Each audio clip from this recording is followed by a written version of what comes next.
The man to unite business with breakthrough bands and Beavis and Butthead, Bill Roedy helped make MTV the most successful media brand in the world.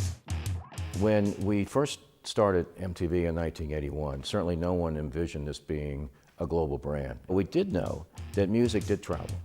So we started with MTV Europe in 1987, and I'd like to say a wop bop a loop bop a lop bamboo means essentially the same thing in any language.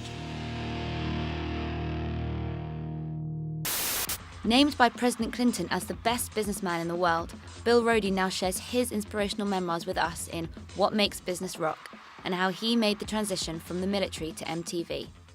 Certainly the way I designed the organization was something I picked up from my military days, meaning small units, very close to the enemy, in MTV's term, the competition, and to be the first one on the battlefield and the last one to leave. Bill was a risk taker and broke the conventional business model to set MTV apart from the rest, locally and internationally.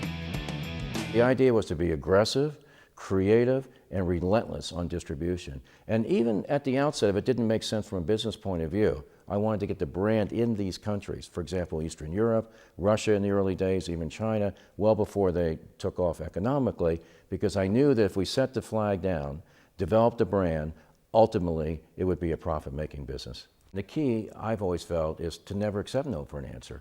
To persevere is really a key element, and it sounds simplistic, but you have to ingrain it into the entire culture of your organization to keep overcoming all the objections that you're invariably going to have to build this global business. Bill also developed the pioneering concept to reflect and respect local culture, giving countries the freedom to create their own MTV. This helped move MTV from an all-American channel to a powerful global brand.